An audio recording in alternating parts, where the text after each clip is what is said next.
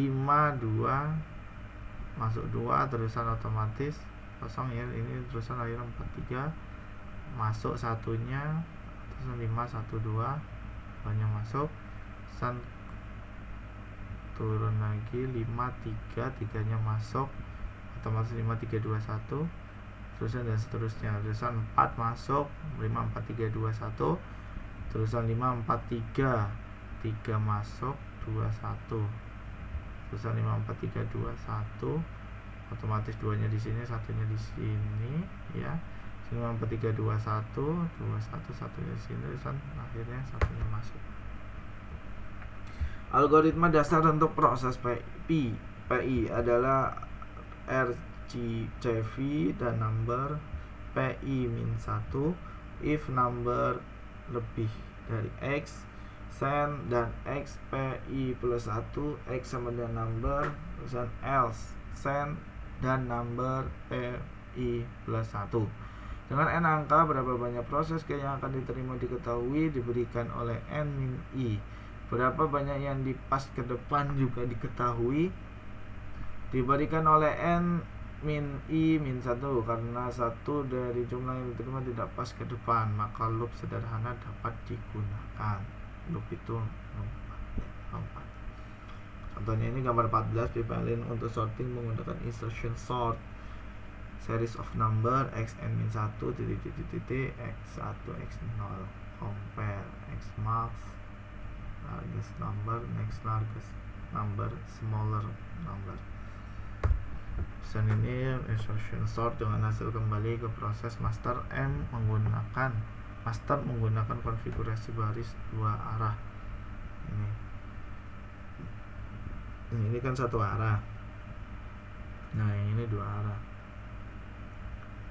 Tipenya muter ya. D1, D2, D1, D0, source execution, P0 plus 1 P2, Pn1, Pn-1 ya set balik. Kan 1 tadi, ibaratnya cuman set. Sekarang 2 jalur. Dan dengan mengembalikan hasilnya, proses I dapat ditulis dalam bentuk berikut ini. Ini kalau dalam mungkin ini C++ apa ini ya, Python, Java, tapi kelihatannya sih Python apa ya, plus tanya. Pesan ini analisa sekuensial jelas merupakan algoritma sorting yang buruk dan tidak cocok kecuali untuk jumlah n yang sangat kecil. TS sama dengan n min 1 plus n min 2 plus 2 plus 1 sama dengan n plus 1 plus 2. Paralel setiap siklus pipelin membutuhkan paling tidak t count sama dengan 1, t count sama dengan 2, t startup plus t data. Faktor eksekusi total T total diberikan oleh T total sama dengan T count plus T count 2n min 1 sama dengan 1 plus 2 T startup dan plus T data 2n min 1. Contohnya ini ya gambar 16.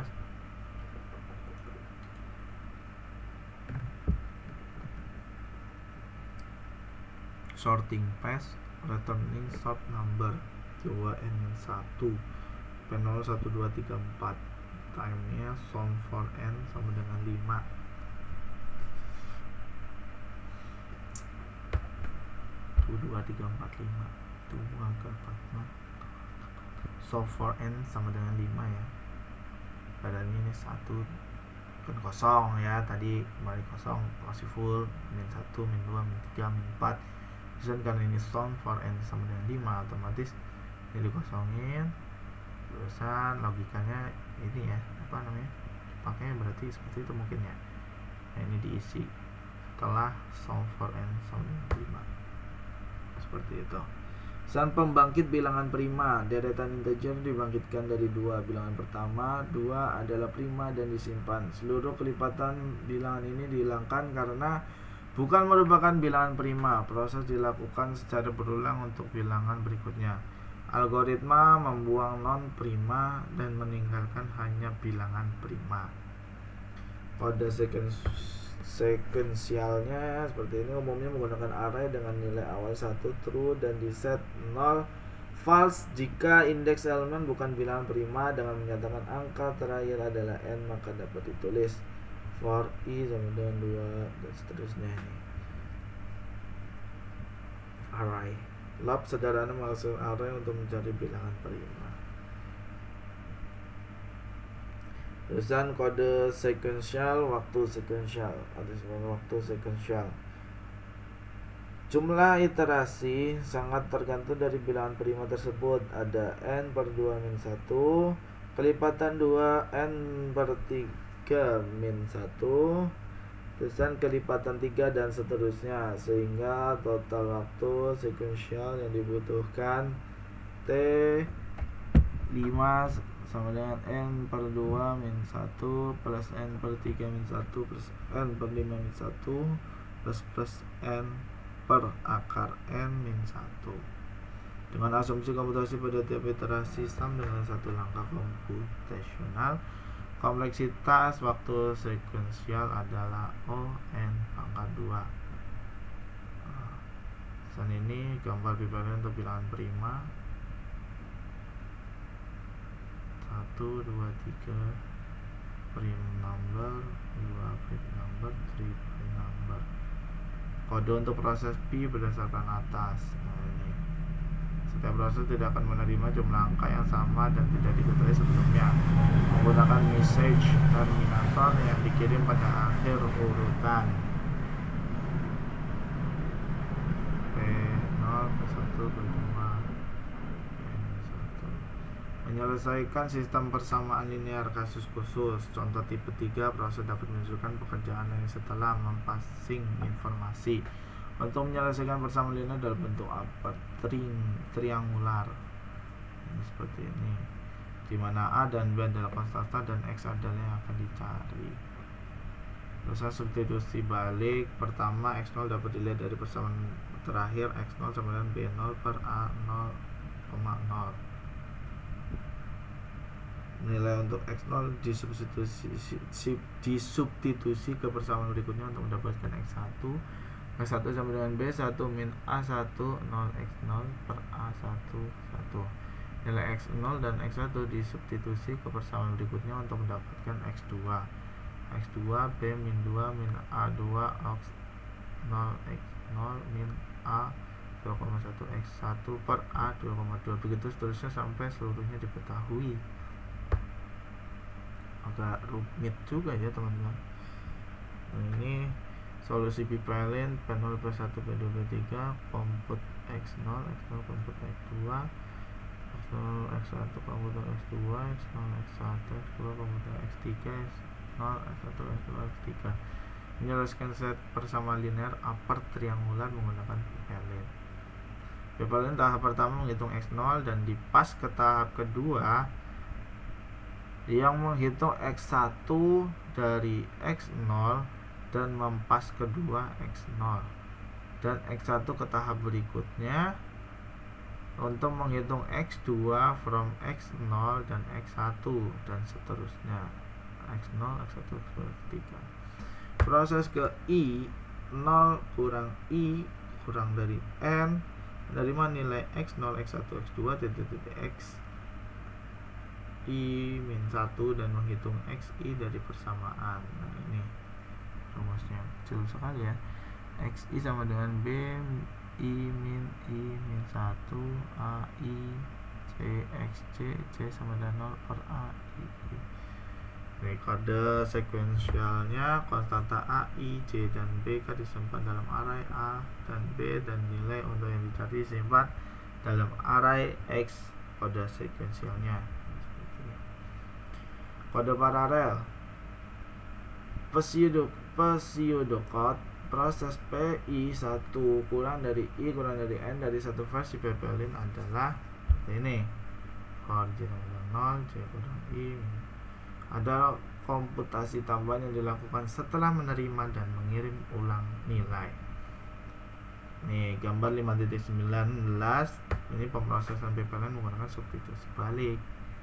Nah, ini final computation value. Ini jadi fish value proses onward. Terusan di sini final computation value. Prosesnya 1, 0, 1, 2, 3, 4, 5. Analisa. Tidak dapat diasumsikan usaha komputasional tiap tahap sama proses pertama P0 melakukan satu pembagian dan 1 sen.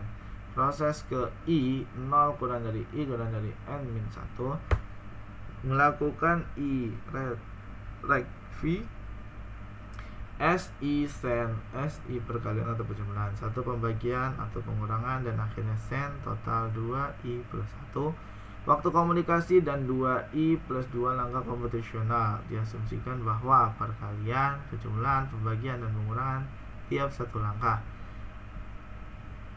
Proses terakhir Pn-1 melakukan N-1 V Sn-1 perkalian atau penjumlahan dan satu pembagian atau pengurangan, total N-1 waktu komunikasi dan 2N-1 langkah komputasional. Yang keenam, keuntungan dan kerugian menggunakan PP-Learning. Ya, PP-Learning tidak membantu dalam semua kasus. Ada beberapa kemungkinan kerugian. PP instruksi dikatakan sepenuhnya PP-Learning jika dapat menerima instruksi baru setiap clock cycle. Sebuah pipa yang tidak sepenuhnya PP-Learning telah menunggu siklus yang menunda kemajuan pipa.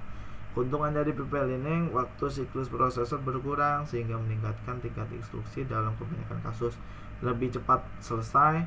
Beberapa combinational circuit seperti penambahan atau pengganda dapat dibuat lebih cepat dengan menambahkan lebih banyak sirkuit. Jika PP-Learning digunakan sebagai pengganti, hal itu dapat menghemat sirkuit dan kombinasional yang lebih kompleks.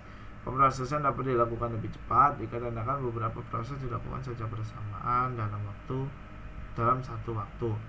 Kekurangan PP-Learning. PP-Learning prosesor menjalankan beberapa instruksi pada satu waktu. Jika ada beberapa cabang yang mengalami penundaan pemproses data dan akibatnya proses yang dilakukan cenderung lebih lama. Yang kedua, instruksi latency di non-PP-Learning prosesor sedikit lebih rendah daripada dalam PP-Learning setara. Hal ini disebabkan oleh fakta bahwa instruksi ekstra harus ditambahkan ke jalur data dari prosesor PP-Learning. Yang ketiga, kinerja prosesor di PP-Learning jauh lebih sulit untuk meramalkan dan dapat bervariasi lebih luas di antara program yang berbeda. Yang keempat, karena beberapa instruksi diproses secara bersamaan, ada kemungkinan instruksi tersebut sama-sama memerlukan research yang sama sehingga diperlukan adanya pengaturan yang tepat agar proses tetap berjalan dengan benar. Yang kelima, sedangkan ketergantungan terhadap data bisa muncul, misalnya instruksi yang berurutan memerlukan data dari instruksi yang sebelumnya. Kasus jam juga perlu perhatikan karena ketika sebuah instruksi meminta untuk melompat ke suatu lokasi memori tersebut, akan terjadi perubahan program counter, sedangkan instruksi yang sedang berada dalam salah satu tahap proses yang mungkin tidak mengharapkan terjadinya perubahan program counter. Kesulitan dalam PP-Learning untuk menerapkan prinsip multistage atau mulai saat kita namakan PP-Learning di prosesor, diperlukan organisasi prosesor khusus. Pada dasarnya prosesor dipartisi menjadi sejumlah unit-unit kecil dengan fungsi spesifik. Setiap unit berperan untuk menyelesaikan sebagian dari instruksi tersebut: instruction, fetch, decode, operand address calculation, operand, fetch, execute, dan store result. Dalam proses data terkadang sering terjadi kendala atau konflik seperti terjadinya pause P karena adanya data konflik dalam program tersebut, terjadinya data error dikarenakan banyaknya proses yang dilakukan bersamaan, terjadinya pengambilan data secara bersamaan sehingga salah satu proses tertunda, terjadinya penumpukan data di salah satu instruksi sehingga ada beberapa proses yang ditunda. Dengan terjadinya konflik tadi, speed up yang diperoleh menjadi lebih kecil atau lambat dibandingkan dengan tanpa konflik. Oke, mungkin itu saja yang dapat saya sampaikan ya. Kurang lebihnya mohon maaf. Sebenarnya saya juga masih tahap pembelajaran juga, jadi mungkin kalau misal ada kurangnya saya mohon maaf ya teman-teman. Mungkin kayak penjelasan soal komputasi aplikasi PP-Learning ini masih kurang jelas mungkin ya. Oke, terima kasih. Assalamualaikum warahmatullahi wabarakatuh. Bye bye.